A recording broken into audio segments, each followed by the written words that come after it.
예, 반갑습니다. 지난 아카데미 기간 동안에 열렬한 시간을 보내셨다고 들었습니다. 자, 오늘은 가장 많이 들어본 흔한 주제, 그렇지만은 흔한 주제일 것 같지만은 잘 다루기 힘든 그런 내용을 가지고 얘기합니다. 오늘 20글자, 글자로 치면은 20글자, 10개의 단어가 중심 주제가 됩니다. 오늘 다룰 주제는 참진자, 정성성자에서 진성, 청정, 평등, 정각, 자비, 이렇게 10글자.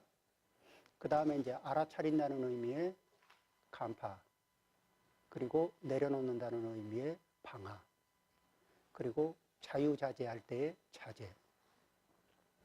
그리고 이제 반연이라는 거는 그 인연이나 조건을 자기 욕심을 내서 끌어당기는 건데, 수연이라는 거는 인연 조건에 따라 흐르는 걸 얘기합니다. 수연. 그 다음에 연불을 하는 사람한테는 연불, 화두를 하는 사람한테는 간화, 이렇게 할 수 있는 끝에 그 수행 주제가 될 겁니다. 자, 이제 여기에 대해서 이야기를 이 10가지, 그러니까 10단어 20글자로 불교란 무엇이고 우리는 무엇을 하자는 것인가. 그리고 이 20글자를 통해서 나는 수행을 잘 하고 있는가, 바르게 하고 있는가, 또 매 시간 내가 하고 있는 공부를 어떻게 점검할 수 있는가, 이런 문제에 대한 이 힌트를 얻을 수 있으리라고 봅니다. 자, 그럼 이제 시작합니다. 참진자와 정성성자인데, 이 앞에 진성, 청정, 평등, 자비, 정각, 이것은 뭐냐면은 우리가 추구하는, 불법이 추구하는 목표입니다. 그러니까 우리의 불성이 부처님 마음이 어떤 마음이냐 그러면은, 부처님 마음은 당연히 정각을 중심으로 하겠죠. 부처님 마음은 자비심을 기본으로 하겠죠. 바탕으로 하겠죠. 부처님 마음은 청정함을 기본으로 하겠죠.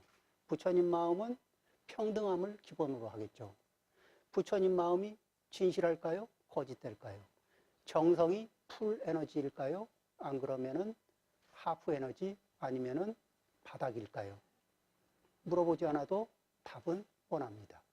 그러면은 부처님 마음은 불성이 현재 작동되고 있는 얘기고, 우리의 불성은 지금 슬리핑 상태입니다. 잠자고 있는 우리 불성을 부처님의 불성의 성격으로 건드려 주는 겁니다. 그렇게 건드려 주면은 닭이 이 알을 품다가 안에서 안에서 이렇게 톡톡톡톡 할 때 밖에서 쪼아주지 않습니까? 우리 불성이, 우리의 중생의 불성도 밖으로 드러나서 표현하고 싶은데, 그렇게 작동이 되고 싶은데, 그런데 잘 안 돼요. 그럴 때 무엇으로 하느냐? 우리가 평소에 열심히 이야기합니다.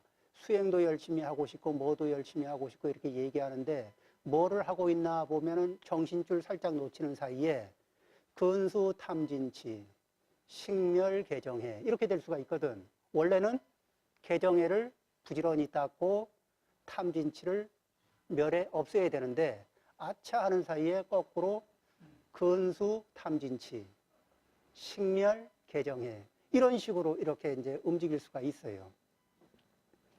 자, 이제 여기에서 그러면은 우리가 평소에 보리심을 바래라, 이런 얘기를 듣는데, 보리심을 바라라는데 애매하고 난처해요. 어떻게 하는 게 보리심이냐?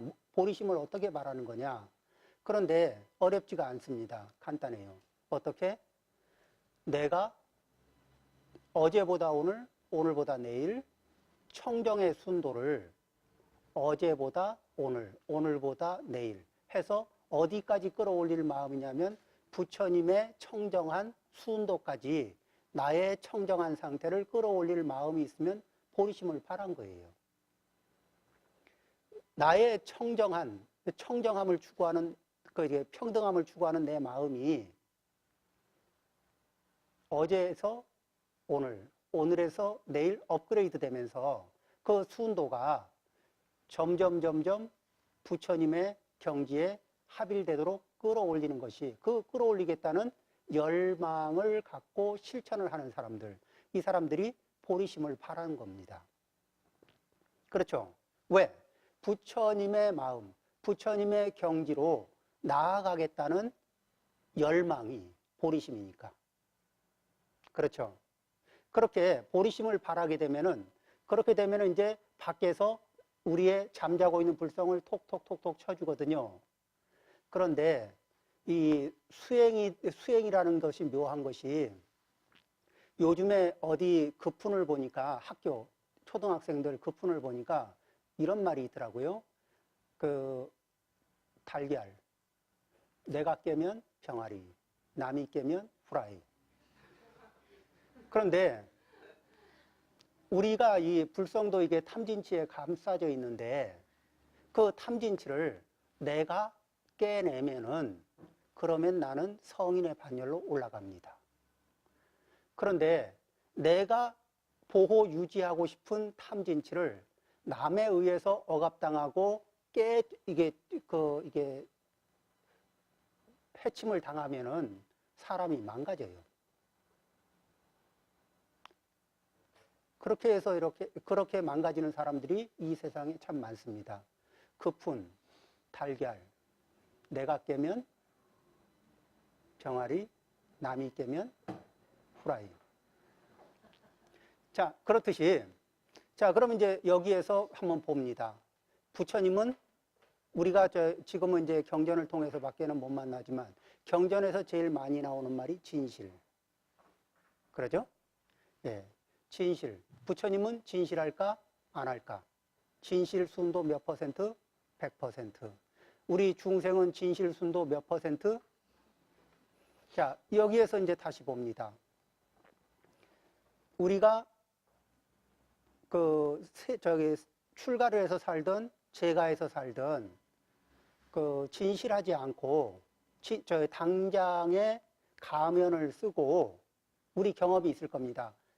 돌려막기 하느라고 내 인생이 진실을 담보하지 못할 때 외형만이라도 진실한 모습을 보여주기 위해서 거짓 진실을 드러냅니다.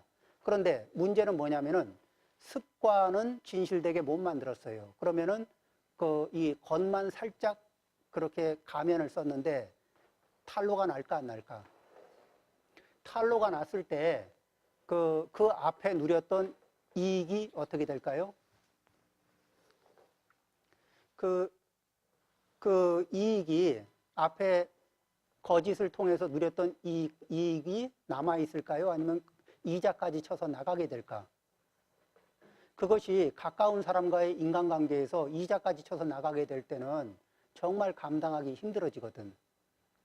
그러죠? 그 다음에, 자, 한번 거짓을 가슴에 품고 열심히 수행을 했다고 쳐봅시다. 그래서, 아니면 거짓을 가슴에 품고 내가 소중히 여기는 사람한테 사랑을 고백했다고 해봅시다.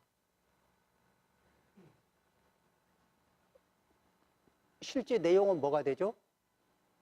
거짓. 자, 수행도 실속이 없는 수행이 되고, 그러죠?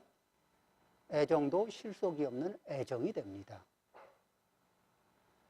우리는 쉽게 거짓의 유혹에 떨어지지만은, 우리는 부처님의 이 불법을 만나고 부처님의 가르침을 의지해서 하루하루 진실해지는 연습을 합니다. 그 다음에 진실한 상태에서 진실한 상태에서 그 뭐냐면은 공경과 정성이 얼마만큼 드느냐. 진실한 정도에서 공경과 정성의 농도가 얼마나 들어가느냐에 따라서 내 가슴의 울림이 전달이 됩니다. 내가 그렇게 목소리를 높여서 얘기하는데 왜 내 이야기를 그렇게 못 들어주냐고 한탄하는 분들은 생각해 보실 게 있습니다. 부처님의 법에서, 부처님의 삶에서 우리가 배워야 할 부분 중에는 삶에 내 말 한마디, 내 행동 하나, 내 마음 한 자락에서 정성의 공경과 정성의 순도가 얼마나 되느냐는 거죠. 목소리가 높고 내 욕심에 양껏 얘기했다고 해서 전달되지 않습니다. 다시 볼까요? 그렇게 백날 얘기해봐야 자기 욕심이지 이런 생각이 드는 누군가 대화를 나누고 있는데 저 사람은 그래봐야 자기 욕심을 표현할 뿐이지 이런 생각이 들면은 그 사람이 목소리가 높아진다고 내 귀가 잘 열리고 가슴이 잘 열리든가요? 저 사람은 거짓이 반인데 이런 느낌이 있으면 진실이 정성과 만났을 때 그때 빅뱅을 일으킵니다. 감동이라는 게 있죠. 그렇죠? 예. 그리고 우리가 뭐를 하더라도 자, 인간관계를 맺어도 좋습니다. 사업을 해도 좋습니다. 수행을 해도 좋습니다. 어느 걸 하는데 내 진실한 에너지가 딸리고 내 정성의 에너지가 딸릴 때 아니면 내 진실의 에너지가 가득 차고 정성의 에너지가 가득했을 때 우리는 무엇을 예측할 수 있을까요? 자, 부처님은 항상 한평생 저희에게 보여주신 모습이 항상 진실하셨고 항상 정성스러운 에너지, 풀 에너지입니다. 그것을 우리는 닮아가기를 연습합니다. 이거는 뭐죠? 부처님을 닮아가는 연습이고 그러면서 우리는 보리심을 향해서 깨달음을 향해서 나아가는 것이고 또 현실적으로는 인격을 완성해가는 길입니다. 두 번째, 청정. 진실하니까 난 정말 솔직합니다. 어떻게 솔직하십니까? 저 화나면 화내고요. 때리고 싶으면 때립니다. 진실하죠. 그런데 부처님의 법과 맞지가 않은 게 뭐냐면 부처님은 거기에서 청정이 옵션입니다. 진실하고 정성스러운 게 중심축이라면은 운영은 청정하게 운영이 돼야 되는데 그렇게 성내는 마음은 오염이 되어 있는 상태입니다. 그렇죠? 우리의 정신이 자, 성낼 때는 내 욕심에 오염이 됐을까 안 됐을까요? 그렇게 오염이 된 상태에서 내 욕심에 오염이 된 상태에서 마음을 쓰는 것은 그런 것은 무엇을 늘려가는 것이냐? 그분이 우리는 이런 얘기를 합니다. 지옥아기 축생도는 면회이죠. 그렇지 않겠습니까? 그러면 어떻죠? 당연히 면회이죠. 지옥아기 축생을 우리가 당연히 면회해야 되지 않겠습니까? 금생을 살고 다음 생을 이사 갈 때, 다음 차원으로 이사 갈 때 그 정도는 면하고 싶은데 그러면은 결과는 면하고 싶은데 그러면은 탐심도 좀 줄이고 이 성내는 마음도 좀 줄이고 어리석음도 좀 줄여야 되겠습니다. 이렇게 말하면은 얼굴이 심각해집니다. 그런데 그런 게 있어요. 돈을 낭비를 좀 안 했으면 좋겠습니다. 이렇게 얘기하면은 얼굴이 좀 힘들어지고, 이렇게 경제적으로 곤란에 처하지 않았으면 좋겠습니다. 이러면, 그건 그래야죠. 이러거든.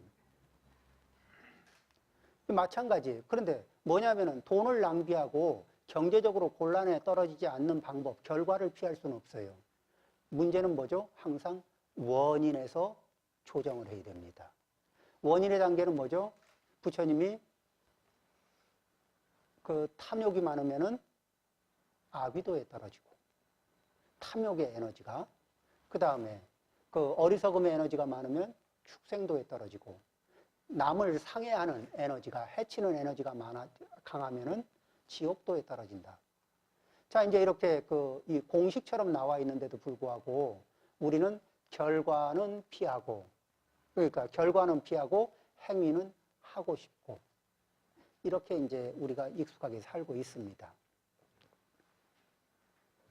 여기에서 청정이라는 것은, 이 청정한 상태라는 것은 뭐냐면은, 우리를 맑고 향기롭게 이끌어주는 업력인데, 업력을 우리 쉬운 말로 좀 이해를 해보죠. 업력, 이러니까 그렇지, 업이 있으면 보가 있고, 보, 업이 뭘까? 우리는 그 업이라고 얘기할 것 중에는 습관도 업입니다. 그런가요? 그 다음에 또 뭐가 업일까요? 취향.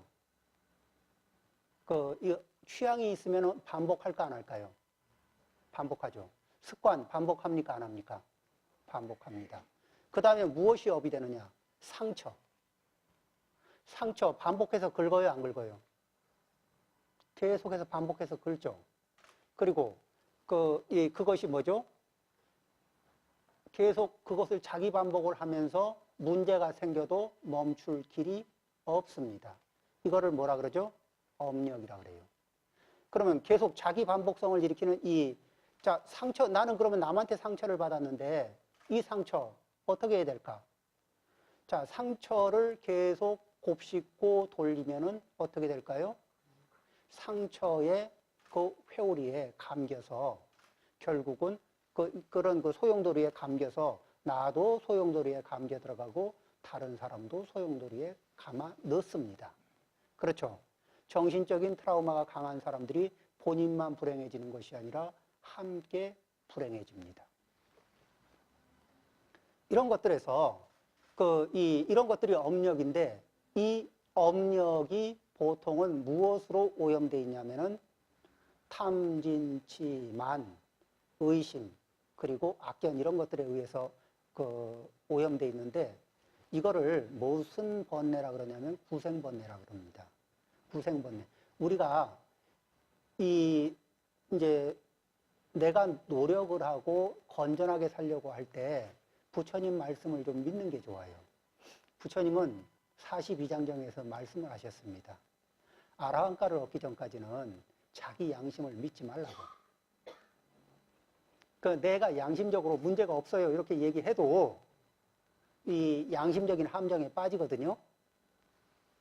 자, 그런데 이 탐진치마, 요게 구생번뇌라는 게 뭐냐면은 태어날 때 전생에서 가지고 만들고 익숙하게 만들고 취향으로 재미 붙이고 취미 붙이고 이렇게 해서 이게 정신줄을 놓기만 하면은 반복되고 돌아가는 그런 습관이 있어요. 그런 업력이 있다고. 그런데 그게 큰 틀로 보면은 탐심이고, 큰 틀로 보면은 성내는 에너지고, 큰 틀에서 보면 인과를 잘못 살피는 어리석음이고, 또 이런 것들이에요. 그 다음에 거만심. 이 끝발 재고 싶은 거 있죠. 남을 이렇게 머리 꼭지에서 내려다보고 싶은 거. 그 다음에 다른 사람들을 이렇게 저거로 퍼핀놀이, 꼭두각시 놀이에서 내가 줄을 잡고 상대를 움직이고 싶은 마음. 이런 것들이죠. 그리고 우리는 누구를 의심할 때 지배력을 갖습니다. 그런데 의심이 병통인 것. 이런 것들을 이제 알아차리기가 어렵습니다. 자, 이제 양심이 조금 비틀어진 얘기를 잠깐 하자면은 우리는 자기가 양심에 비틀어진 거를 잘 알아차리기가 힘듭니다. 평소에 같이 이렇게 살면서 이렇게 얘기합니다. 이제 뭐 친구 사이에도 좋고 부부 사이에도 좋은데 서로 처음 만나가지고 같이 사귀거나 같이 이렇게 지내게 생활을 하게 되면은 서로 잘 보이려고 노력합니다. 점수도 따야죠. 그래서 호의를 베풀고 호의를 받습니다. 주거니 받거니 주거니 받거니. 그러다가 일정 기간이 지나면은 그 화가 이만큼 채입니다. 목에. 왜? 해준 건 많은데 받은 게 별로 없거든요. 그건 남녀 그 공통적입니다. 그래서 왜 그런가 하니까 우리의 그 의식 안에서 감지하는 감지 센서가 내가 줄 때 하고 받을 때 똑같이 하나씩 주고 하나씩 받아도 내 감지 센서는 내가 주는 호의는 한 3개쯤으로 확대 해석하고, 확대 해석하는데 자기가 못 알아차려요. 그 다음에 받는 거는 그냥 하나로 받아요. 그러니까 이 줄 때 3개 주고 받을 때 하나 받은 느낌이에요. 3개 주고 하나 받고 3개 주고 하나 받고 10번, 100번, 1000번쯤 지나면은 상대가 보통 야마리가 없는 게 아니거든. 그렇죠? 그러니까 꼭 참고 있다가 이제 불만을 얘기하면 그러죠. 상대가 더 깜짝 놀래요. 그 사이 내가 얼마나 잘해줬고 그 사이 얼마나 내가 참고 있었는데 나한테 그런 소리를 하냐고. 정말 내가 더 섭섭하다고. 오히려 참고 있다 얘기했는데 엉뚱하게 그런 소리를 들을 수가 있어요. 그러죠? 그 반대. 그 해코지도 또 이게 착각이 발생됩니다. 어떻게? 자기는 못 알아차려요. 못 알아차리니까 양심적으로 판단합니다. 어떻게? 해코지를 하나 받을 때 한 3배쯤 확대 해석합니다. 하나 받을 때 3개로 확대하니까 받은 만큼만 주면은 몇 개 줘요? 3개 줘야지. 3개 주는데 저 사람도 받으면서 3배로 확대해요. 몇 개 받았어요? 느낌이? 9개. 하나 주고 9개 받았으면 상대가 양심이 있어요? 없어요? 없죠. 그러면 어떡하냐면은 내가 하나 잘못한 거는 인정하는데 그렇다고 어떻게 이렇게 9개씩이나 던지니? 그런데 3배씩 확대하는 요 자리를 못 알아차려요. 자기 증폭하는 자리를 못 알아차리거든. 실제는 하나를 받았는데 3배로 증폭해서 느껴요. 그러니까 자기 양심적으로는 3개예요. 양심에서 그 착각이 발생되고 있습니다. 그 양심에 기반을 둔 우리의 행동은 얼마나 과감합니까? 그러죠? 내가 양심에 기반을 두고 있으면서 그 양심적으로 행동했는데 상대가 양심의 선을 확실하게 벗어났다고 생각이 될 때, 그때 내가 취할 수 있는 이 단호함이라는 게 있거든요. 그런데 내 양심 안에 내용물이 위험해요. 나도 모르게 증폭되거나 축소되거나 이러고 있거든. 그거를 알아차릴 수 있는 능력이 있으면 얼마나 좋겠습니까? 우리는 거기에서 뭐죠? 내가 일으킨 착각 때문에 다른 사람을 오해하는데 어떻게 오해하냐면 싸가지가 없다, 야마리가 없다. 이렇게 오해를 합니다. 자, 이제 이렇게 지혜가 부족해서 자기가 일으킨 착각을 못 알아차리고 이 상태에서 있게 되면은 세상이 더럽습니까? 깨끗합니까? 사람들이 더러워요? 깨끗해요? 더럽지. 더러운 세상 참고 살려니까 얼마나 힘들어요. 그런데 이것을 스스로 알아차리는 감각이 있으면은 어떡할까요? 더러움이 청정의 세계로 갈 수 있는? 이게 우리 굉장히 그러니까 뭐죠? 자기를 알아차리는 공부가 대단히 중요하네. 그죠? 자, 그 다음에 평등입니다. 우리는 이 부처님법은 평등법이에요. 그래서 우리는 차별해서 한 발 한 발 평등으로 나아가는 연습을 해야 되는데 우리 마음은 그렇게 어제보다 오늘, 오늘보다 내일 평등의 상태로 나아가야 됩니다. 부처님은 일체 중생을 바라보면서 뭐라 그랬냐면 일체 중생이 다 불성이 있고 신불급 중생이 시산무차별이라. 그 마음과 부처님과 중생이 근본에서 다 동일하다. 차별이 없다. 이렇게 말씀하시거든요. 부처님 눈에는 평등한데 중생 눈에는 온통 다 차별이 나요. 그리고 차별이 있는 곳에는 반드시 고통이 따릅니다. 자, 한번 볼까요?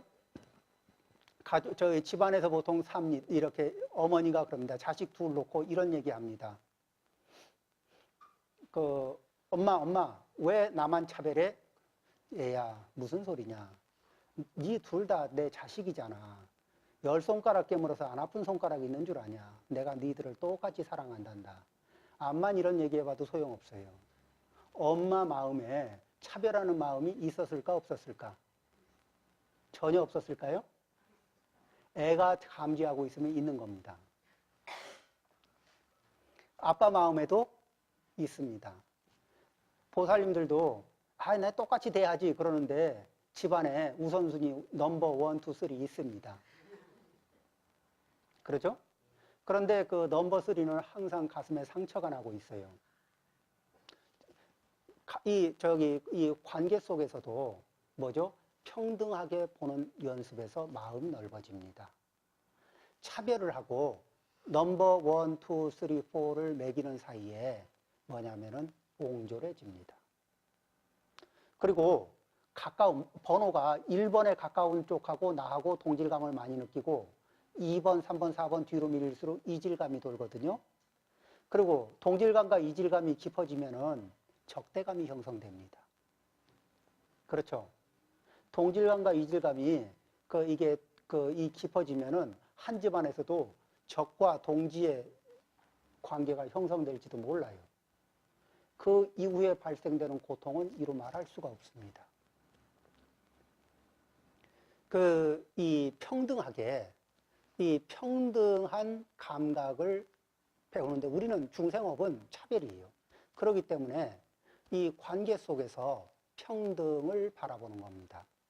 그런데 이게 평등이 일상생활에도 그러면은 도움이 되느냐 안 되느냐 이렇습니다. 내가 오늘 무슨 옷을 입지? 이런 마음이 들 때 그러면 우리 가족은 무슨 옷을 입고 있을까? 이렇게 한번 돌아볼 수 있는 평등한 마음이 들면은 돌아볼 수 있습니다. 그렇죠? 우리 거사님들 이게 생존법입니다. 한번 보십시오. 머리에 빗을 이렇게 빗을 때 내가 머리를 이렇게 만지면서 그러면서 부인은 머리를 어떻게 하고 있지? 한번 볼 수 있으면요. 가정에 평화가 옵니다. 그러니까 나를 스쳐 지나갈 때 내가 내 머리를 이렇게 다룰 때 마찬가지로 가족도 함께 그렇죠. 평등하게 살피는 감각. 내가 뭐를 이렇게 배고파서 먹고 있을 때 그러면 나는 배고파서 먹는데 이게 가족이든 친구든 이웃이든 배고픈 그 사람들은 어떻지 하고 이렇게 한번 평등하게 보는 감각. 형편에 따라서 도와줄 수도 있고 못 도와줄 수도 있고 이렇기는 하지만은 살펴볼 수 있는 감각이 있는 분과 이 자기 중심으로 에너지가 이게 쉴드가 쳐진 사람들이 있거든요. 그렇죠? 차별에 의해서 자기 영역 안에서만 에너지가 돌아요. 그러면은 그 영역을 넘었으면은 관심의 이 에너지가 넘어갈까요? 안 넘어갈까? 안 넘어가요. 못 넘어가요. 그러면은 그런 분들은 이런 얘기를 듣습니다. 당신은 어쩌면 당신만 알아요. 그리고 그런 분들은 반드시 부메랑을 맞는 인생을 살아갑니다. 특히나 우리 거사님들보다 보살님들이 시간차 부메랑을 날리는 데는 선수급입니다. 왜 날라오는지도 몰라요, 거사님들은. 그런데 보살님들은 아주 시간차로 차곡차곡 이자 쳐서 날려주는 그런 기술들이 있습니다. 맞습니까? 그렇죠? 예. 이 평등의 감각은 이 대자 대비할 때 대자 있죠. 이 대자가 평등해야 커집니다. 자, 평등하게 볼 수 있는 감각은 뭐죠? 한계가 없이 볼 수 있는 감각입니다. 그리고 요즘에 매너남 내지는 매너 아니면은 이렇게 배려 이런 얘기를 하려고 그러면은 기본적으로 평등의 감각이 작동이 돼야 그래야 이게 별거 아니에요. 밥 먹을 때 다른 사람 먹는 것도 한번 이렇게 눈여겨보는 거고 옷 입을 때 다른 사람이 입고 있는 옷도 한번 돌아보는 거고 그렇죠. 살면서. 내 머리 만질 때 머리만 한번 보고, 내 안색 볼 때 다른 사람 안색도 좀 볼 줄 알고, 살필 줄 알고. 자, 가장이 이 정도 해주면 어떨 것 같아요? 이 보살님들. 예, 그런 거, 이게 뭐냐면은, 불교 수행에만 따르는 게 아니고, 이거는 세간에서도 평등의 감각은 반드시 필요하고, 또 수행을 하는데도 반드시 필요합니다. 그 다음에 이 정각, 뭐죠? 깨어있기. 깨어있기에서 아까 이렇게 증폭을 합니다. 자기 3배로 증폭시켜 놓고 그 자리를 양심선으로 딱 깔고 앉아 있거든요. 그러면은 어떻게 되죠? 내 양심은 이게 안정적으로 있을까요? 아니면 좀 삐딱하게 있을까요? 좀 삐딱하게 있죠. 그러니까 이래죠. 내가 양심적으로 얘기하는데 이렇게 강하게 어필하는데 해주고 싶은 말이 당신 양심은 왜 이렇게 삐뚤어졌어요? 이렇게 말을 해주고 싶을 때가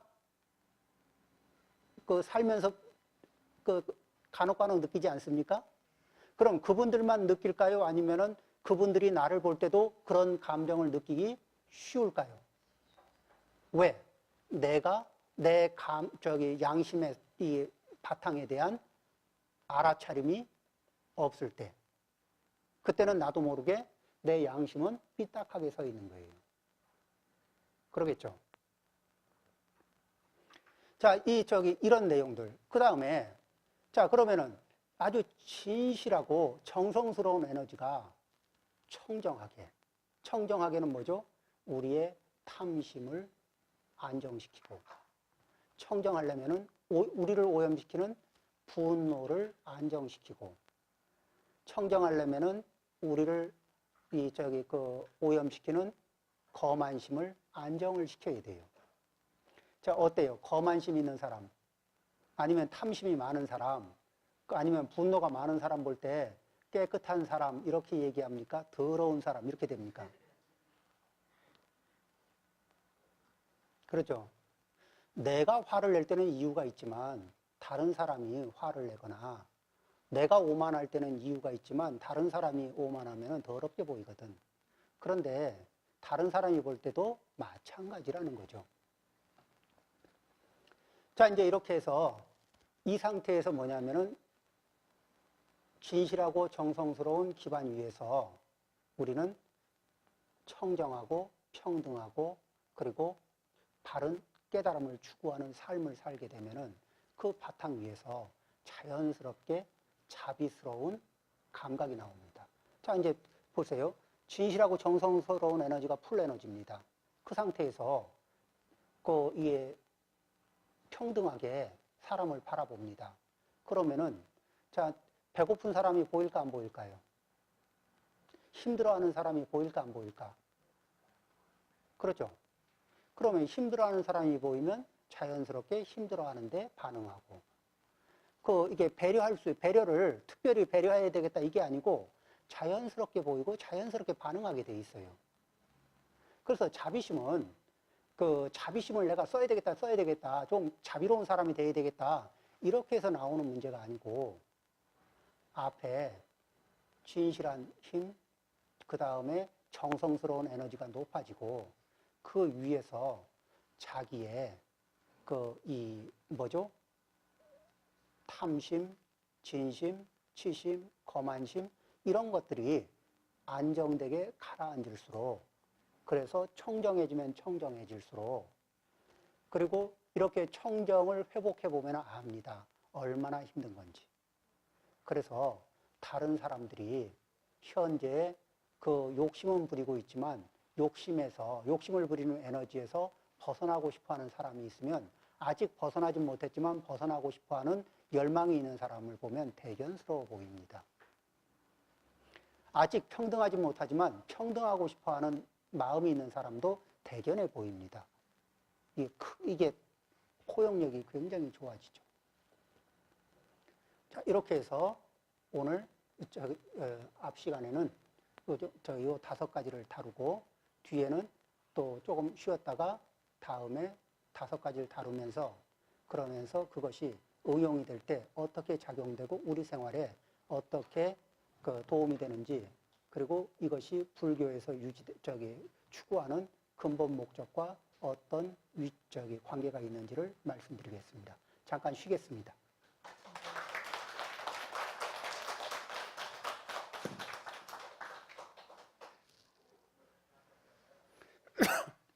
감기 기운이 있는데 지난 앞 시간에는 다행히 무사히 넘어갔어요.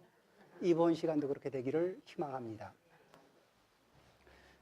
제가 법문하는 시간은 같이 이제 말씀드리는 내용들을 머릿속에 그리면서 같이 이 관을 좀 하는 겁니다.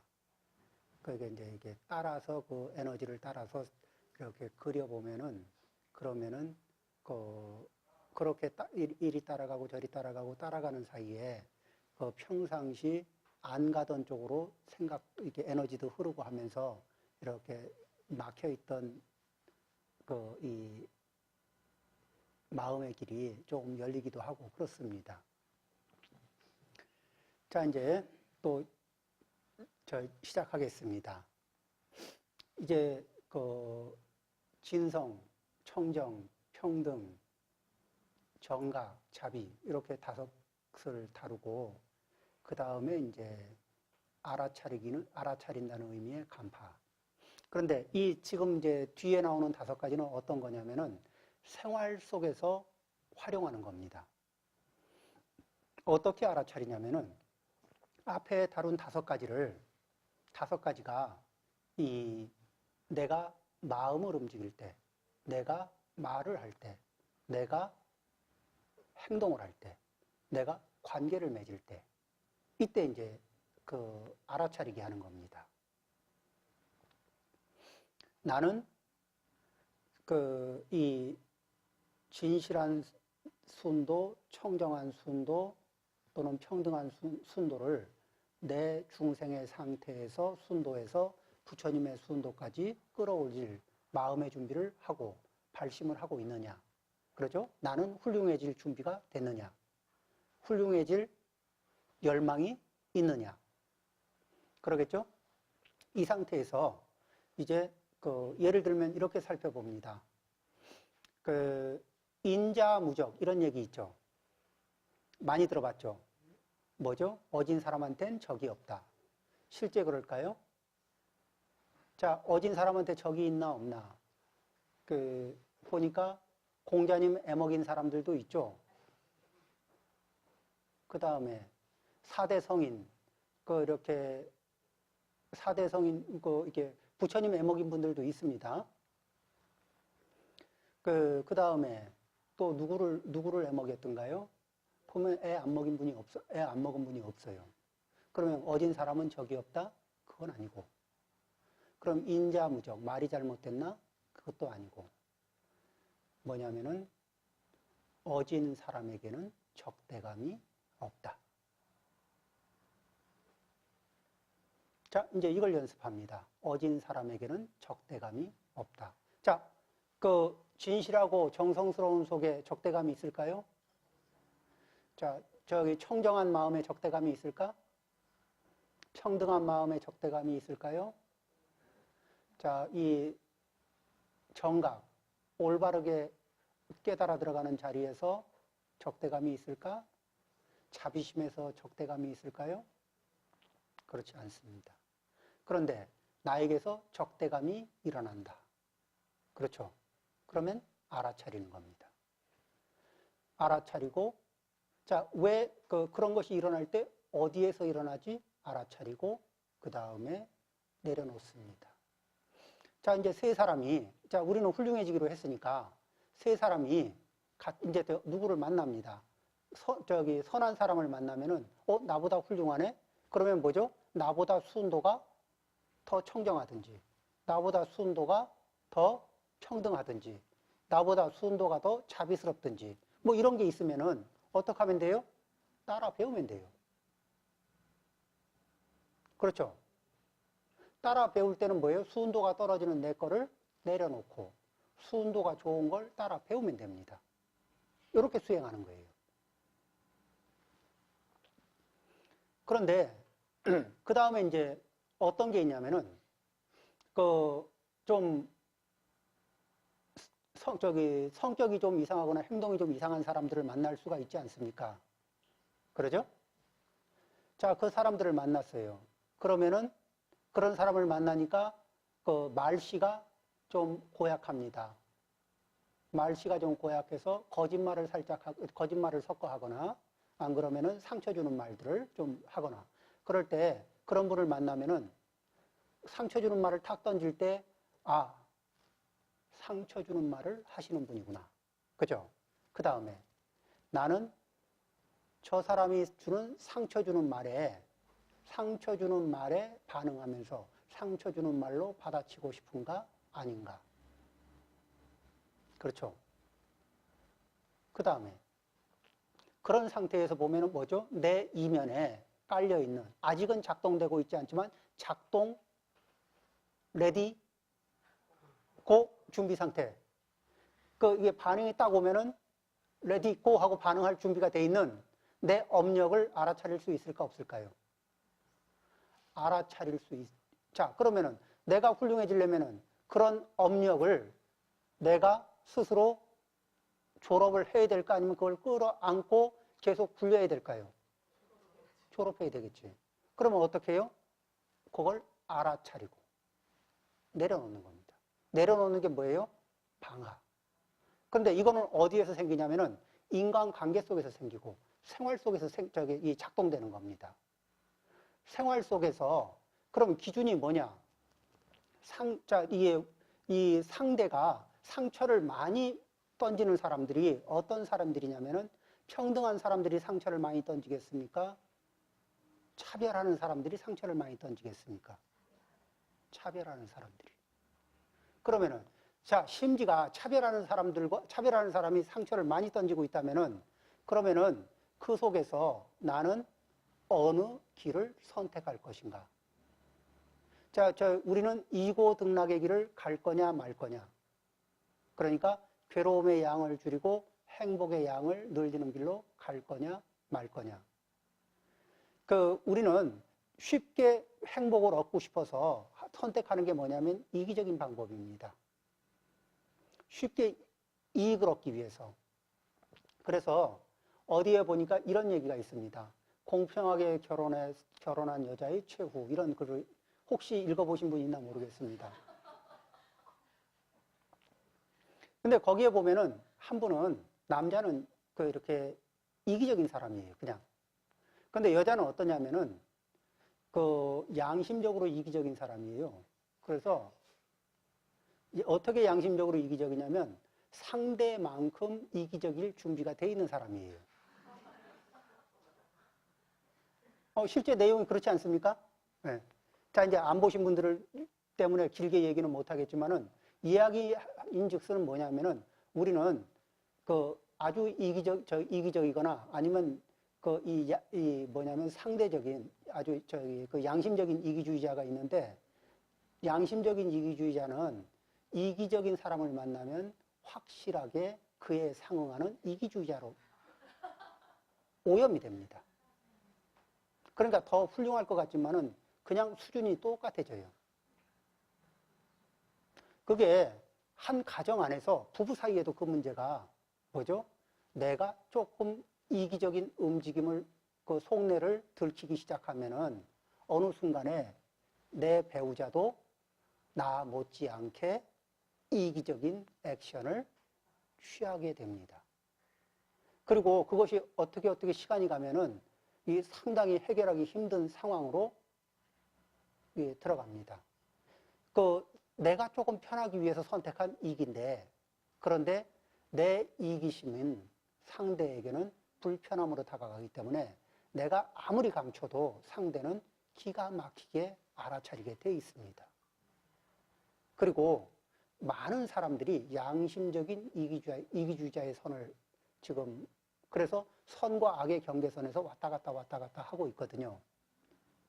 그런 선 위에서 그 이기적인 가족 중에 하나가 이기적이든 친구 중에 하나가 이기적이면은 그 라인으로 쫙 해서 평균을 맞추는 기술들이 늘어납니다. 그러고서는 뭐로 벗어나냐면 선후의 논리로 벗어납니다. 내가 먼저 한 건 아니지 않냐. 내가 먼저 안 했고 네가 먼저 했기 때문에 내가 맞췄기 때문에 나는 양심적이고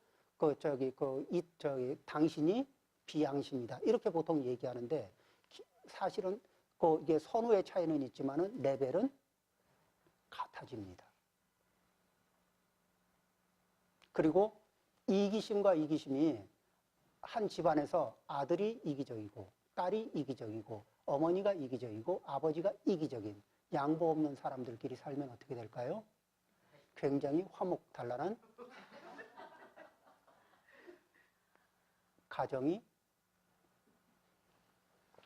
그 다음에 뭐냐면은 우리는 정성을 먹고 사는 사람들인데 현대에는 정성을 베풀고 정성을 받는 이런 경험이 점점 약해집니다. 정성의 농도가 깊은 정성의 농도를 받아야 감동이라는 게 있습니다. 사람이 사람에게 감동을 좀 받아야 그러면은 이 세상을 살아갈 힘을 얻습니다. 그렇죠? 첫 번째 얘기한 진실한 나를 향해서 진실한 바탕 위에서 풀 에너지의 정성. 뭐죠? 자기의 이기심을 넘어서는 정성. 그런데 이런 것을 다른 사람이 발휘해 주기를 바라지만 내가 언제든지 자유롭게 쓸 수 있는 에너지로 개발을 개발하는 걸 깜빡 까먹고 내가 그걸 할 수 있는 사람이었을 때와 그것을 하려고 해도 할 수 없는 사람이었을 때 나의 가치를 한번 생각을 해 보십시오. 나는 내 가족 사이에서 어떤 가치를 갖겠습니까? 나는 내 친구 사이에서 어떤 가치를 갖겠습니까? 내가 열의 에너지로 얘기했는데 상대에게 전달되는 진실은 둘이나 셋밖에 안 된다면은 혹시 그런 인간관계 속에서 산다면은 얼마나 힘들겠습니까? 내가 이기적인 농도만큼 상대는 들을 때 까고 듣습니다. 내가 전달하려고 하는 에너지가 삭감된 채로 그러니까 나를 몰라준다고 내가 진심을 얘기해도 몰라준다고 하지만은 거기에 이렇게 그를 공평하게 결혼한 여자의 최후라는 데서 보니까 얘기하는데 양심이 삐뚤어진 자리에서 서로 자각을 못해요. 자, 이제 우리는 생활 속에서 알아차리기, 내려놓기를 합니다.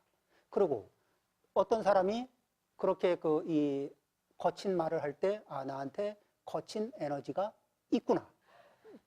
그렇게 이제 그런 게 딱 느껴질 때 그걸 알아차리게 도와준 그분한테 왜? 혼자는 알아차릴 수 없는데 그 안에 잠자고 있는 에너지를 그분 덕분에 알아차릴 수 있게 됐다면은 그럴 때 그걸 빼내게 되면 나는 업그레이드가 될까요? 안 될까요? 업그레이드가 됩니다. 그러면 나를 업그레이드 시켜준 분은 선생님일까요? 왼수일까요? 예? 선생님. 그러면은 나한테 거칠게 나온 분한테 내가 선생님으로서 진심을 담고 정성을 담아서 공경을 표하게 되면은 관계가 그렇게 들어왔을 때 내 심리 구조에서는 어때요? 내가 나를 진실하게 업그레이드 하려는 마음이 있고 그걸 실천했을 때는 상대가 왼수로 보입니까? 은인으로 보입니까?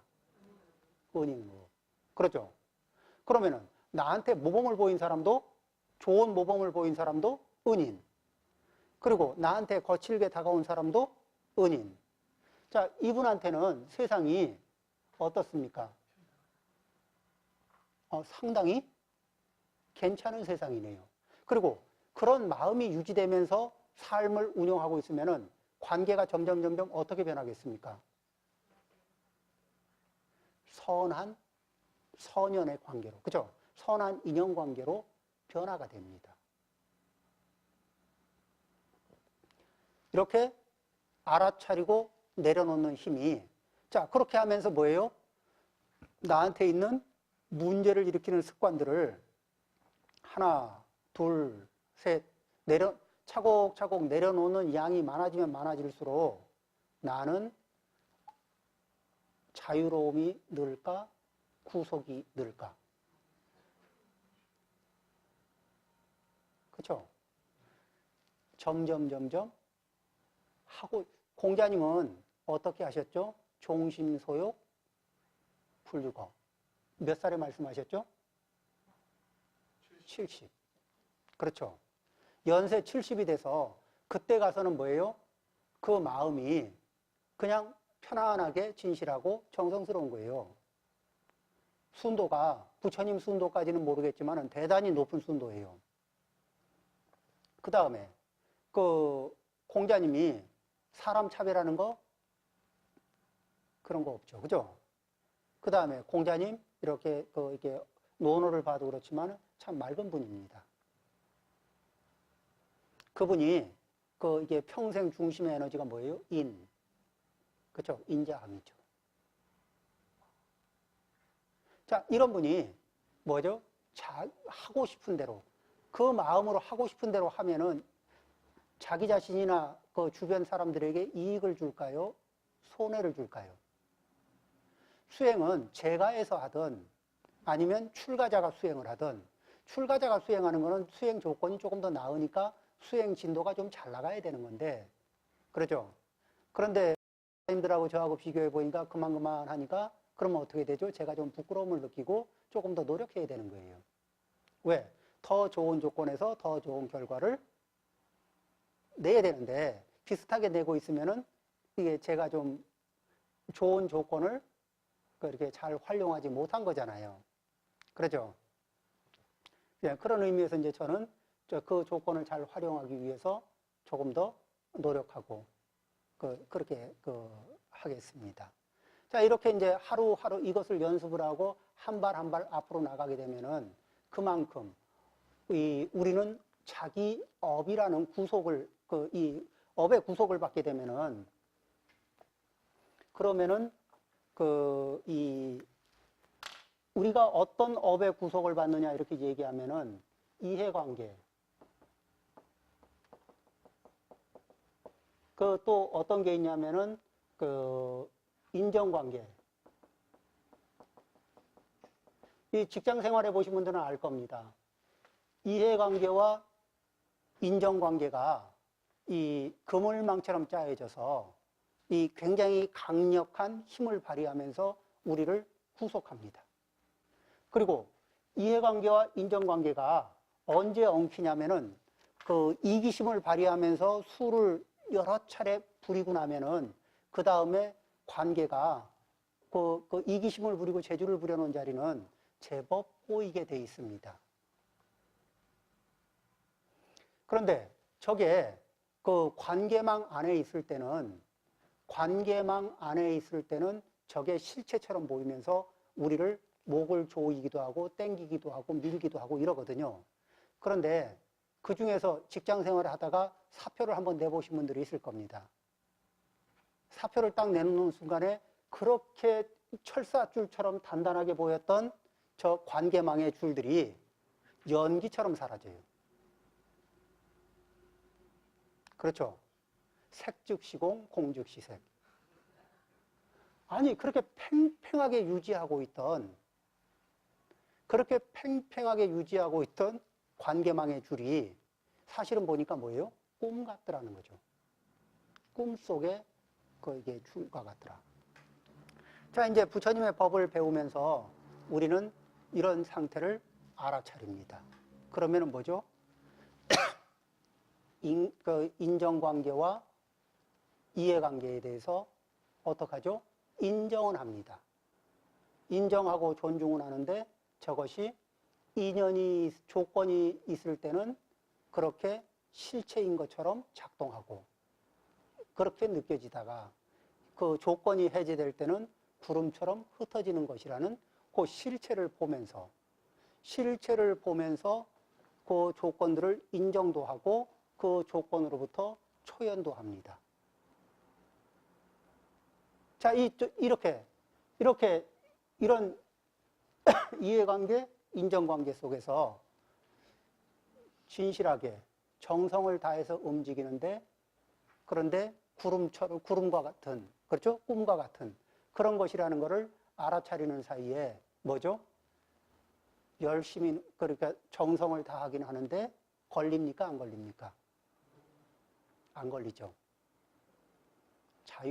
자제로움이 있습니다. 재가에서 생활하는데도 또는 출가에서 생활하는데도 까딱하면은 이 그물망 안에 걸리면은 사람이 어떡하죠? 촘촘한 그물망에 감겨서 숨도 쉬기 어려울 때가 올지도 모릅니다. 그러죠? 그런데 저 그물망이 저거를 뭐라 그러냐면은 묘하게 존재하는 거예요. 실제 있기는 있는데 어떻게 있어요? 묘하게. 다른 말로 얘기하면 가유라고도 합니다.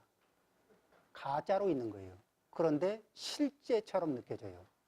왜 꿈과 같다고 얘기하냐면 꿈속에서 악몽을 꿀 때 그 악몽이 꿈을 꾸고 있는 그 순간에는 그 꿈이 실제하는 것 같습니까?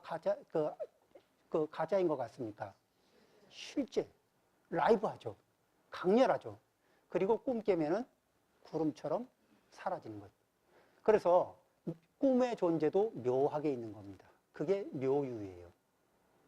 실제하지는 않는데 실제하는 것처럼 느껴집니다. 없다고 할 수도 없고 있다고 할 수도 없는 묘하게 존재하는.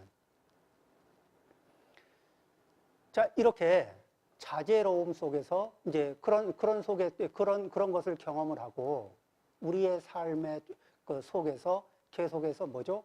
욕망의 코어, 분노의 코어가 있으면은 그 속에서 욕망의 에너지를 중심으로 해서 이해관계 또는 인정관계, 분노의 에너지가 꽉 잡혀 있으면은 그 속에서 인정관계, 이해관계가 이 그물망처럼 짜집니다.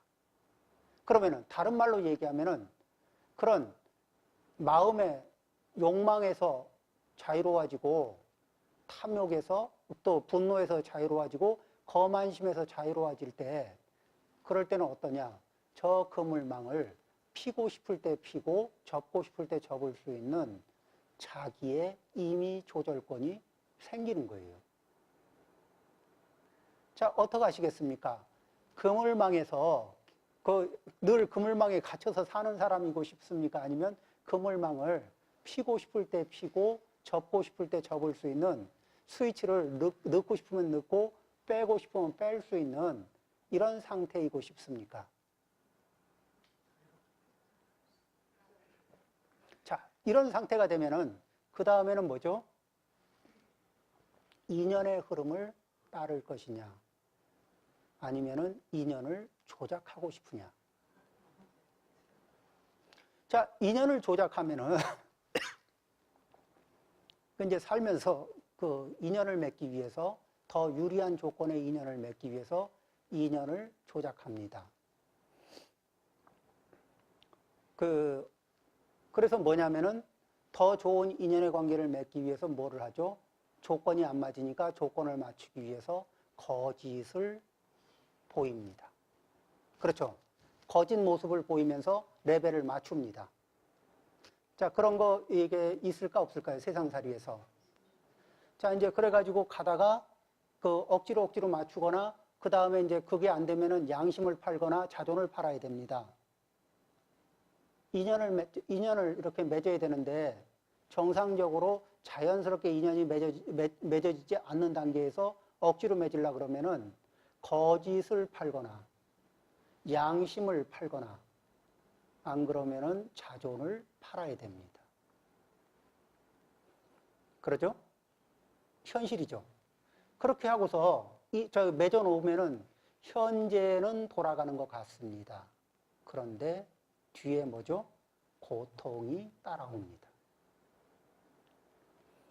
그 인연의 흐름을 따라갈 수 있는 여유, 좋은 조건이 형성될 수 있게끔 우리는 노력은 할 수가 있습니다. 그렇죠? 어떤 거냐면은 좋은 조건이 형성되게 하는 거예요. 우리는 태어날 때 3세 인과도, 부처님이 말씀하시는 3세 인과도 좋은 조건을 만드는 거예요. 어떻게? 우리는 이제 태어날 때 IQ가 이게 총명지혜, 이게 태어날 때 봅니다. 누구는 더 총명하고 누구는 덜 총명해요. 자, 자식을 낳는 부모는 내 자식이 총명하길 바랍니까? 안 바랍니까? 다 바라지. 그런데 태어나는 사람은 다 총명지혜의 정도가 다릅니다. 그럼 왜 그러냐? 이러면은 이 사람이 금생에 태어나기 전에 이 전생에 뭐냐면은 법보시, 즉 다른 사람들을 총명하고 지혜롭게 만들어주는 서비스를 좀 했느냐 안 했느냐. 서비스를 한 양과 방해를 한 양을 이 합산을 하고 퉁쳐가지고 이 다른 사람들을 총명하고 지혜롭게 만들어주는 쪽에 플러스 점수가 높으면은 금생 태어날 때는 뭐가 돼요? 총명하게 태어납니다. 그런데 다른 사람 총명해지는 거 방해를 많이 했으면은 그 점수가 높으면은 그래가지고 생을 바꿔서 태어날 때는 본인도 어둡게 태어납니다. 그러니까 사실은 금생에 총명하게 태어나느냐 어리석게 태어나느냐 부처님 말씀에 의하면은 그거 다 누구 탓이에요? 내 탓이지. 그런데 그러면 금생에 총명하게 태어났냐 어리석게 태어났냐는 덜 총명하게 태어났냐 여기까지는 이제 주어진 조건인데 이 순간에서부터 나는 법보시, 즉 다른 사람이 총명해지는데 기여를 할 것이냐 아니면은 방해를 할 것이냐, 어떤 인생을 선택할 것이냐. 요건 조건을 만드는 거거든. 그렇죠? 내가 총명하지 않은데 총명한 척 하는 거는 그거는 이게 위선이 되는데 내가 더 총명해질 수 있는 조건을 만들어가는 거는 뭐죠? 여법한 거거든. 자, 그렇듯이 이 한 부모 밑에서 태어난 자식들도 살다 보면은 누리는 제복이 다 달라요. 안 그렇습니까? 형제가 5이면은 5이 누리는 제복의 양이 다 틀려요. 그렇죠? 문제가 생겼을 때 누구는 문제가 이게 뜨개질 이렇게 제대로 정상적으로 해놓은 뜨개질 실 풀듯이 술술 풀리는 사람도 있고, 아니면 누구는 실을 풀어야 되는데 뜨개질 역으로 풀어야 되는 사람도 있습니다. 하나하나 이게 뜨개질 된 거를 이게 순으로 풀면 쭉 빼면 되는데 역으로 풀려면 어떻게 돼요? 뜨개반을 가지고 일일이 파헤쳐야 되는데 하루 종일 해도 진도 안 나갑니다. 자, 이렇게 일이라는 게 이 제복도 전생에 뭐죠? 제보시를 많이 했느냐? 그러니까 누가 했느냐? 그 다음에 전생에 제보시 하는데도 이 특징이 있습니다. 어떻게? 제보시를 제보시라면 틀림없이 제복을 받아요. 그러면 인색하게 한 사람도 제보시를 인색한 마음으로 해도 제복을 받습니다. 어떻게 받느냐? 줄 듯 말 듯, 줄 듯 말 듯, 이러다가 이제 보시를 한 사람들도 있거든요. 그리고 아까워하고 하고 나서 이런 분들은 어떻게 과보를 받느냐? 금생을 살아가면서 제복을 누릴 때 일이 될 듯 말 듯, 들어올 듯 말 듯, 이러다가 가까스로 문틈을 넘어서 들어와요. 그리고 뭐냐면은 겨우 받아가지고 휴 하고 있는데 이게 나갈 똥 말똥, 나갈 똥 말똥 이러고 있어. 속 태웁니다. 근데 어떤 분들은 제복을 누리는데 뭐죠? 이게 통쾌하게 들어오고 통쾌하게 이렇게 안정이 됩니다. 그 제복이. 그런 분들은 뭐죠? 전생에 제보시를 할 때 어떻게 했을까요? 통쾌하게 합니다. 그리고 작은 얼마의 양을 했느냐가 문제가 아니라 어떤 마음으로 했느냐? 큰 마음으로 했느냐? 작은 마음으로 했느냐? 자, 이제 예를 들면 이렇습니다. 여기에 이제 다들 건강보험료 내시죠? 건강보험료 내는 분들이 우리나라는 뭐죠? 우리나라 보험은 우리나라 보험으로 끝나지 않고 그 다음에 또 어디에다 보험 또 들어요? 외국계 보험에 또 들죠. 안 그렇습니까? 그러니까 어떻게 하냐면은 내가 낸 이 보험이 우리나라뿐 아니라 전 세계 그 누구라도 필요한 사람에게 도움이 됐으면 좋겠다. 이 마음으로 이렇게 어차피 내는 이 건강보험료인데 이 마음으로 보시하는 사람은 건강 장수에 도움이 될까요? 안 될까? 이 사람은 이렇게 마음 먹고 보시라면 보험금을 타다 쓸 기회가 줄어듭니다. 없어지기도 하고. 자, 저 보험금을 내고 건강보험료 내고 타 쓰는 게 이익입니까? 안 타 쓰는 게 이익입니까? 그렇죠? 그러려면 이왕 낼 때 탔을 요량으로 내는 마음하고 전 세계 그 누구라도 그 혜택을 누리기를 바라는 마음. 어때요? 평등한 마음입니까? 아닙니까? 커요, 안 커요? 자, 이런 사람이 이왕 낼 보험료를 내도 재보시가 제대로 될까요? 안 될까요? 그러면은 무해보시는 다른 사람의 병고를 이 치료하고 위로하고 싶은 그런 무해보시의 마음, 공덕은 쌓일까 안 쌓일까? 자, 그러면은 이 사람은 건강 장수의 복은. 그렇죠? 이렇게 똑같은 자리에서 재보시를 해도 어떻게 큰 마음을 내느냐? 얼마만큼 큰 마음을 내느냐? 그러니까 어디 스님들한테 보시할 때 밥 사드세요 이러지 말고 부디 이런 보시 인연으로 두루두루 좋은 법문 두루두루 많이 해주십시오. 그죠? 그리고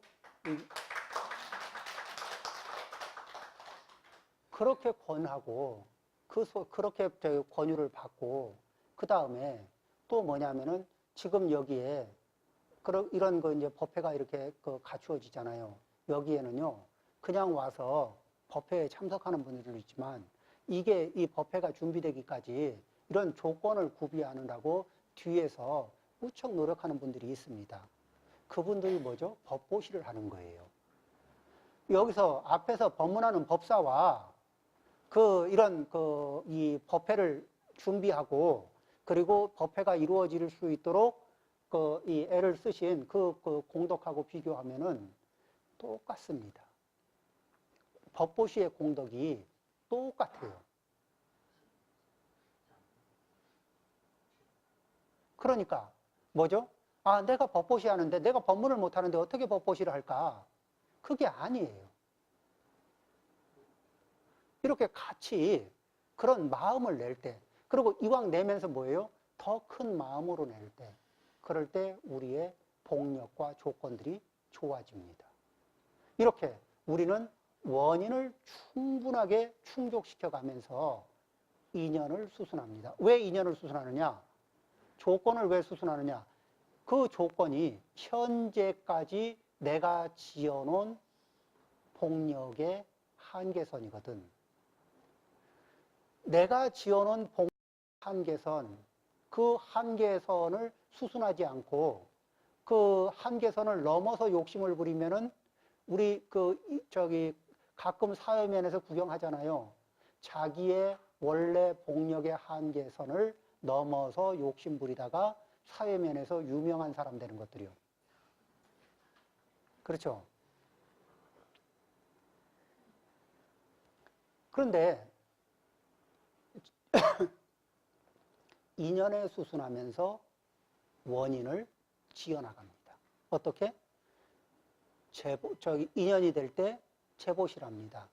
양을 많이 해야 되느냐? 그게 아니죠. 형편에 맞게 하면 되죠. 마음은 크게 한다? 작게 한다? 크게 하는 겁니다. 그 다음에 법보시를 합니다. 법보시는 어떻게 해요? 자, 여기에서 이렇게 법문을 할 수도 있고 법문 있는 곳에 소개를 시켜줄 수도 있습니다. 그렇죠?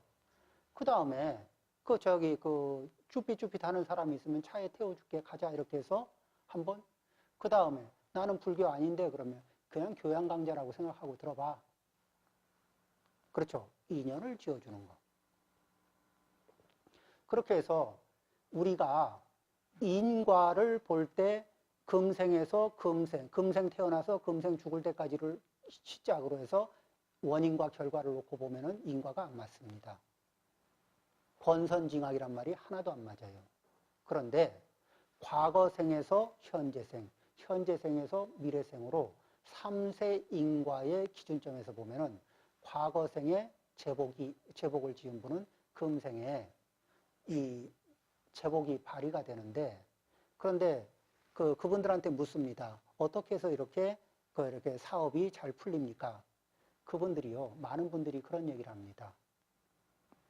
노력은 다 했죠. 노력은 사업에 성공한 사람도 노력하고 사업에 실패한 사람도 노력합니다. 그리고 플러스 운이 좋았습니다. 그렇죠? 갈등 상황이에요. A 코스로 갈까? B 코스로 갈까? 갈등 상황에서 답이 있었냐? 없어요. 그냥 막연하게 찍었어요. 막연하게 찍었는데 그쪽이 되는 겁니다. 그리고 되는 사람은, 복력이 있는 사람은 그 갈래길에서 찍으면 되고 찍으면 또 되고 이렇게 흘러가요. 안 되는 사람은 그 망할 이유가 없는데 망합니다.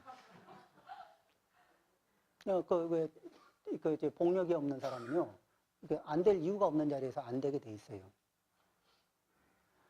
제가 아는 분 중에 광주에 그분은 의사 부인인데 특별히 총명한 분은 아닌데 근데 재밌습니다.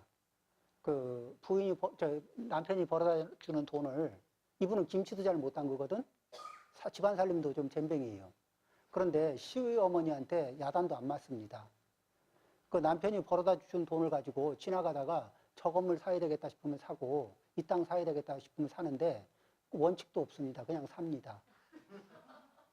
그리고 그분한테는 왜 샀냐 그러면 돈 될 것 같아서 샀대요.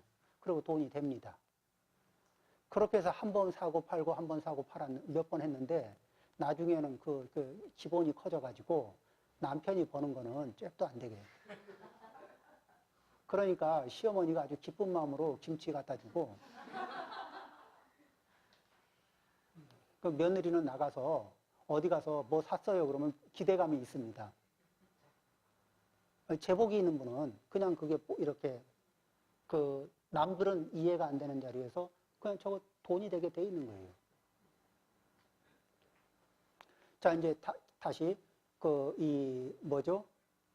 과거, 현재, 미래 위에서 우리는 인과를 봅니다. 그렇기 때문에 선을 추구하고 내 업력 속에서 내 취향 속에서 선을 추구하고 악한 취향의 업력은 알아차리고 내려놓습니다.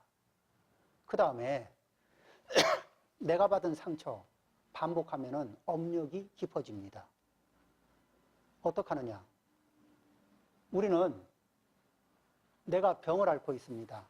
아픈 병을 앓고 있어요. 근데 이 병이 저분 때문에 생겼어요. 저분이 이게 던진 돌멩이 한 대 맞고 그다음부터 여기가 아파요. 치료는 할 수 있는데 저분이 100배 사과하기 전에 난 치료하고 싶지 않아서 계속 끌어안고 있습니다. 그렇게 저분은 사과하지 않고 저는 이 아픔을 30년, 50년 끌어안고 있다가 죽습니다. 현명하죠? 아니면은 이 마음의 상처입니다. 상처를 받았습니다. 그런데 일단 이 상처를 키우지 않고 얼른 치유를 합니다. 그 다음에 인연이 될 때 상처 주는 사람에게 상처 주는 습관은 이 상처를 받은 사람도 힘들고 그 다음에 관계 속에서 당신도 힘들어진다. 이런 것을 깨우쳐주는 대범하게 상처를 치유한 뒤에 대범하게 그것을 가르쳐주는 사람이 되고 싶으냐? 아니면 상처를 끌어안고 계속 그 상처를 곱씹으면서 5년, 10년, 20년 갈 거냐. 이렇게 얘기하면은 어리석은 얘기 같지만은 이 보살님들 한번 생각을 해 보십시오. 마음속에 남편한테 받은 상처 30년 전에 받은 거, 20년 전에 받은 거, 10년 전에 받은 거, 5년 전에 받은 거 차곡차곡 쌓아놓고 남편이 보상하고 사과하기 전까지는 절대 포기할 수 없다고 가슴에 꽉 끌어안고 있는 것들 있어요, 없어요? 그리고 그게 우리 인생을 행복하게 만들어주고 있나요? 불행하게 만들어주고 있나요? 그 상처의 조건을 끌어안고 있으면 어떻게 되죠? 나를 멀쩡하게 벚꽃이 피고 햇빛이 좋은 날 멀쩡하게 우울해집니다.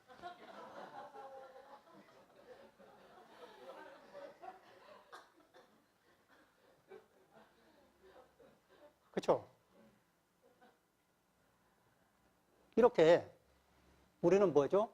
그 조건, 상처의 조건도 해체를 시켜줍니다. 그 다음에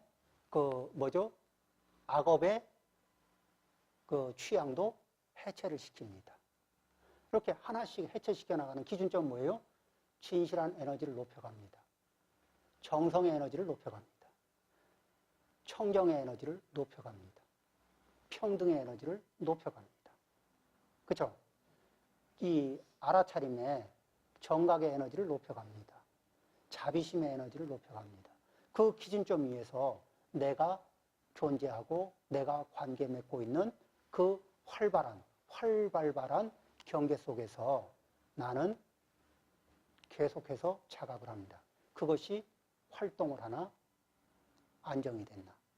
활동하고 그 상처가 움직이고 이 악업의 취향이 움직일 때 알아차리고 내려놓습니다. 이렇게 점점 내려놓을수록 나는 그러한 악순환의 고리에서 자유로워집니다. 그러면서 다시 이 관계망인 이해관계의 관계망, 인정관계의 관계망이 이 묘유의 상태로 전개되고 있는 것을 바라보는, 그래서 뭐죠? 관계망을 잡을 때도 있고 내려놓을 때도 있고, 그렇죠? 관계망 속에 들어갈 때는 편안하게 들어가고, 또 거기서 예의, 도덕, 매너, 에티켓 이런 것들이 편안하게 움직이고, 빠져나와서는 뭐예요? 본래 무일물. 그거 원래, 그죠? 그러면서 이 한적한 상태로 자제로워집니다. 그리고 내 복력이, 내 공덕이 지지하는 선에서 인연을 따릅니다. 무리하지 않고. 자, 이러면서, 자, 이제 이런 식으로, 그러면서 일상에서, 자, 이제 저는 그 수행을 연부를 합니다. 그러면은 뭐죠? 연부를 하면서 체크를 해봐요. 아니면은, 자, 저는 간경을 합니다. 경전을 독송합니다. 자, 경전 독송을 내 수행으로 잡을 수가 있어요. 이 수행 방법은 근기에 맞아야 돼요. 근기라는 거는 어떻게 판정할 수 있느냐? 근기는 내가 수행 방법은 참선을 하는 것도 방법입니다. 연부라는 것도 방법입니다. 경전을 독송하는 것도 방법입니다. 이걸 뭐라 그러냐면 방편문이라 그래요. 이 방편문을 선택했을 때 이게 어떻게 해야 되냐면은, 이걸 하니까 나는 어디가 근기냐 이걸 알아보려면은, 내가 경전을 독송해 보니까 이 진실의 농도가 높아지고 정성의 농도가 높아지고 청정, 평등의 농도가 점점 높아지고 알아차리고 내려놓는 감각이 점점 좋아지더라. 이러면 내 근기예요. 그런데 내가 이걸 했는데도 이게 그냥 뜨뜻미지근하니 진도가 좀 이게 업그레이드가 안 되는 것 같아. 그럼 이 방편문은 내 근기하고 맞을까 안 맞을까? 안 맞죠. 자, 나는 연부를 열심히 하니까 진실해지고 정성스러워지고 청정해지고 평등해지고 그 다음에 자비로워지고 알아차리고 내려놓고 자유로워지는 감각이 점점 좋아지더라. 그럼 이건 뭐예요? 내 건기예요. 내 건기에 맞는 방편법입니다. 그렇죠? 그러면은 우리는 자, 나는 연불문을 선택했는데 나는 경전을 독송하는 법을 선택했는데 나는 참선하는 법을 선택했는데 이렇잖아요. 그러면 이것을 뭐라 그러냐면 중심수행입니다. 이 방법이 중심수행이거든요. 이거는 딱 하나만 가져가야 돼요. 인생에서. 그래서 이거를 이 중심이 되는 수행법이라는 거죠. 그럼 이 중심이 되는 이 수행법으로 무엇을 요건 하는데 그러면은 여기 와서 이게 불교 아카데미 법문은 들어야 되느냐 말아야 되느냐 하면은 나는 참선을 합니다. 오늘 이야기를 들어도 참선하는 분은 참선에 도움이 됩니다. 왜? 참선을 하면서 화두를 챙기면서 하루, 이틀, 한 달 챙기고 난 뒤에 내 상태가 진실의 농도, 정성의 농도, 청정의 농도, 평등의 농도가 안 올라가면은 그 이상한 거잖아요. 올라가야 정상인 거예요. 그러겠죠? 알아차림의 삶 속에서 알아차리고 내려놓는 힘이 집착의 농도가 떨어지면 알아차리고 내려놓는 힘이 훨씬 좋아져요. 그래서 이 중심 수행을 유지하면서 법문 들을 수 있습니다. 그렇죠? 경전 볼 수 있어요. 그렇지만 중심은 어디예요? 참선하는 분은 참선이 중심 수행법입니다. 연불하는 분은 중심 수행은 내공을 쌓는 자리는 공력을 쌓아가는 자리는 연불법인 거예요. 그렇죠? 그러면은 저는 어디에다가 힘을 싣고 있느냐? 저는 경전을 보는 데서 거기다 집중을 합니다. 그럼 방법은 이렇게 각자 달라요. 코끼리 한 마리를 놓고 더듬수를 놓습니다. 맹인이. 그러면은 이쪽 다리에서 저 앞다리, 뒷다리 이렇게 여럿이 잡아보면은 맹인이 더듬수를 놓으면은 코끼리를 전체 알아요, 몰라요? 모르겠죠. 근데 더듬다 보면은 코에서부터 시작해도 전체를 더듬게 되고 왼발에서 시작해도 전체를 더듬게 됩니다. 오른발에서 더듬어도 전체를 더듬게 돼요.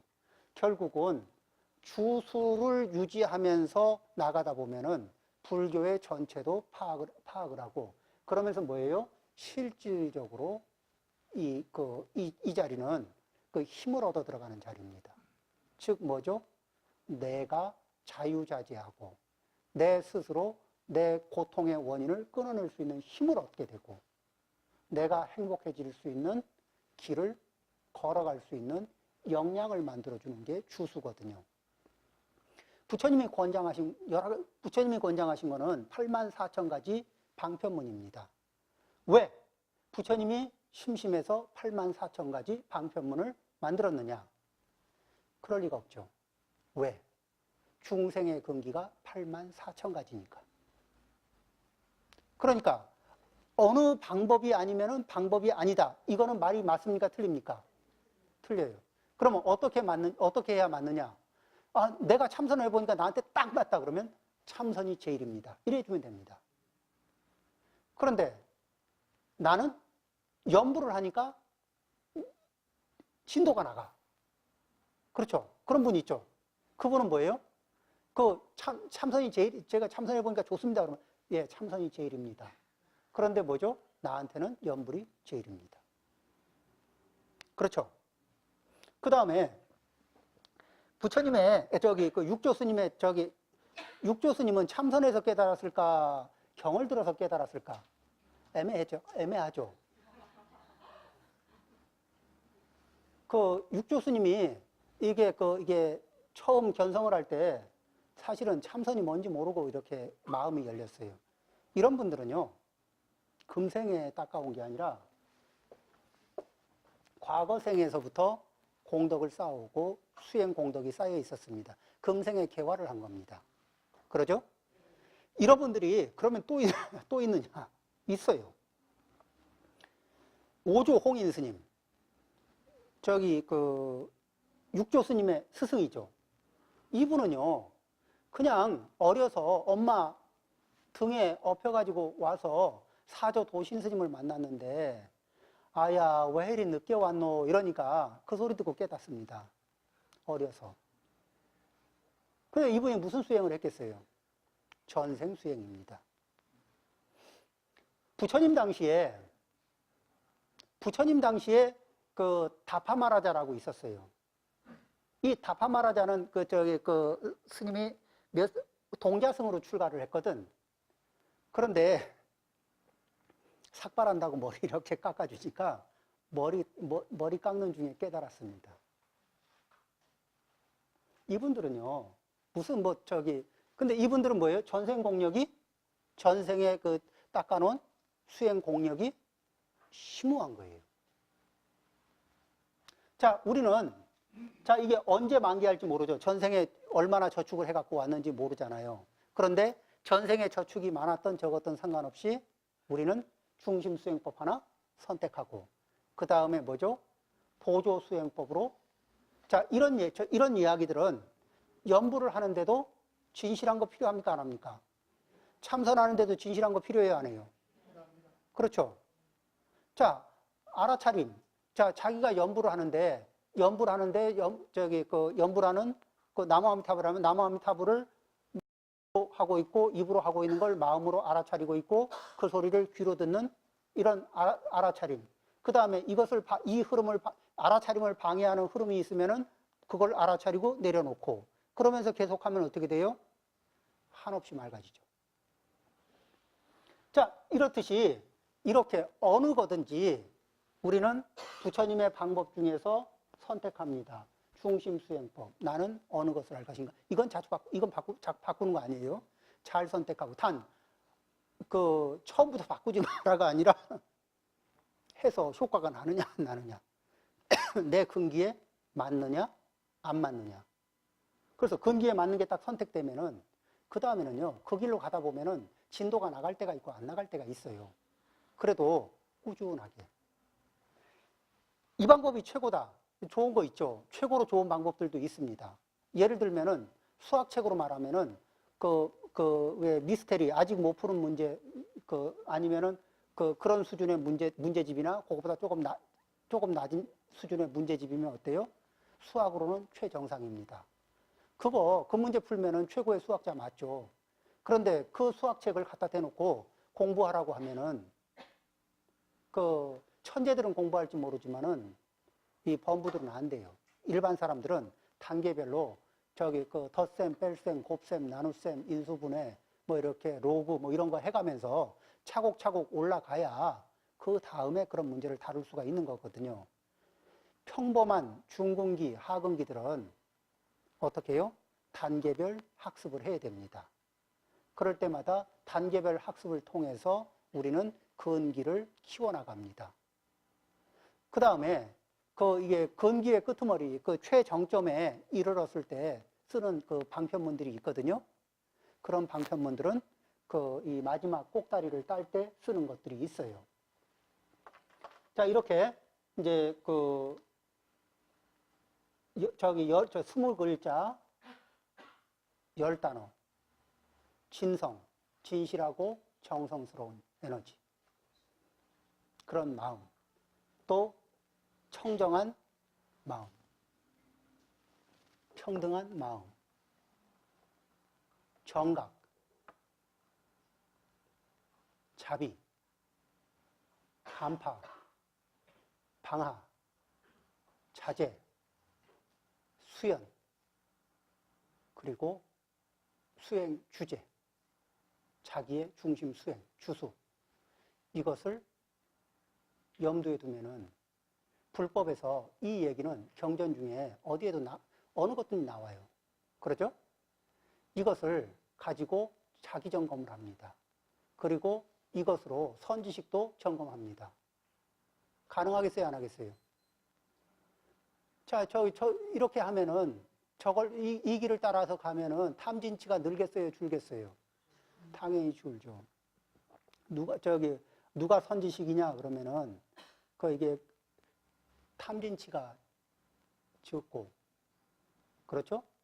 얼마나 더 청정하고, 얼마나 더 평등하고, 얼마나 더 자비롭고, 그렇죠.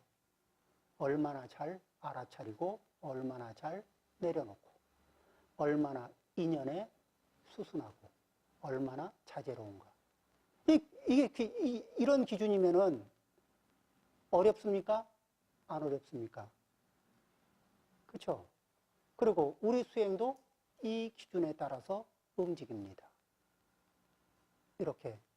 그래서 누가 수행을 잘하느냐 그러면은 지금 전해드린 이 10가지는 경전의 표준으로 나오는 거고, 불성의 공덕입니다.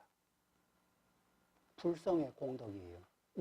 우리가 성취해야 할, 우리가 열심히 부처님을 벤치마킹 하면서 가다 보면은, 그러면은 그것을 수덕이라 그래요. 그렇게 열심히 닦아나가다 보면은, 그러면은 어느 순간에 내 자성의 불성이 깨어날 준비를 합니다.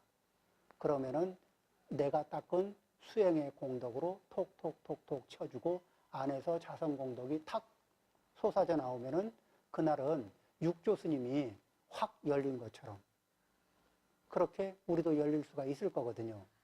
그날이 금생이 될지, 다음 생이 될지, 그 다음 생이 될지는 모르지만 우리는 그 방향으로 나아가면서, 그리고 이 길을 따라가면은 우리가 당장은 뭐죠? 가족 사이에는 화목하게 지낼 수 있고, 친구 사이에 조화롭게 지낼 수 있습니다. 사회 속에서 고상한, 고매한 인격을 갖출 수가 있습니다. 이렇게 불법은 현실적인 이익과 그리고 미래의 이익, 세간의 이익과 출세간의 이익을 함께 아우를 수 있다는 것을 우리가 이 마음에 새기면서 오늘 이 법회 말씀을 마감합니다. 감사합니다.